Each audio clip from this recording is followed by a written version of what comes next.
आसिम और आप देख रहे हैं वाइज ऑफिशियल यूट्यूब चैनल। तो दोस्तों आज हम बात करेंगे अगर आपने गलती से अपने पिक्चर्स इमेजेस को डिलीट किए हुए हैं या आपने बहुत सारे जो इमेजेस डिलीट किए हैं, 1 साल हो गया, 2 साल हो गया, 6 महीने हो गए, जो भी हो गया, और आप जो है उसको वापस लाना चाहते हैं, तो इसके लिए आपने जो है ये वीडियो बिल्कुल सही है। लेकिन आपने जो है वीडियो लास्ट तक देखनी है, लाजमी देखनी है, क्योंकि अगर आप जो है उसको रिकवर फिर नहीं कर पाएंगे। तो उम्मीद है आपको वीडियो पसंद है। कि वीडियो पसंद है तो प्लीज़ वीडियो को लाइक करें और सब्सक्राइब करना बिल्कुल भी ना भूलें। तो सबसे पहले आप क्या करें, प्ले स्टोर में जाइए। प्ले स्टोर में आने के बाद यहाँ पर जो है आपने लिख दे दी है फोटो रिकवरी। यहाँ पर लिख दीजिए फोटो रिकवरी और आप देख सकते हैं कि यहाँ पर हमारे पास मौजूद है photo recovery and restore image.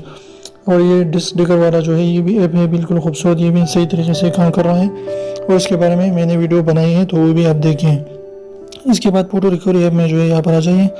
यहाँ पर जो है ये ऐप जो है आपने इंस्टॉल करनी है। ये 1 मिलियन प्लस इसकी डाउनलोड है और बिल्कुल सही ऐप है, बिल्कुल सही तरीके से काम कर रहा है। और इसको इंस्टॉल कर लीजिए और इसे डायरेक्ट जो है यहाँ पर स्कैन पर क्लिक करें। आपके सारे के सारे जो है इमेजेस वो स्कैन हो जाएंगे और आपके सारे पुराने इमेजेस, डिलीटेड इमेजेस वो वापस आ जाएंगे। और फिर यहाँ पर जो है इसे सेव दिस फाइल लोकली पर क्लिक करें और इसे फाइल को आप सेव कर सकते हैं और यहाँ पर जो है उसे डिलीट भी कर सकते हैं और यहाँ से उसे सेव कर सकते हैं। तो ये छोटी सी वीडियो थी, मैंने सोचा कि आपके साथ शेयर करूँ ताकि आप जो है अपने फोटोज़ को रिकवर कर सकें। तो उम्मीद है आपको ये छोटी सी वीडियो पसंद है। वीडियो पसंद है तो प्लीज़ वीडियो को लाइक कर दिए, दोस्तों के साथ शेयर कीजिए और चैनल को सब्सक्राइब करना बिल्कुल भी ना भूलें।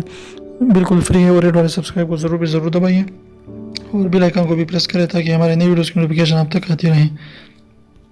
एक लड़की ने एक लड़की से कहा कि मुझे अपने घर का पता बताओ, मैं तुम्हारे घर आना चाहता हूँ। तो लड़की ने कहा जिस घर की छत पर कौवा बोले तो इसी घर में आ जाना। तो लड़की ने कहा अरे कौवा तो किसी भी घर की छत पर बैठकर बोल सकता है। तो लड़की ने कहा हाँ, तो तुमने भी तो थप्पड़ खाने हैं, किसी भी घर से खा लेना।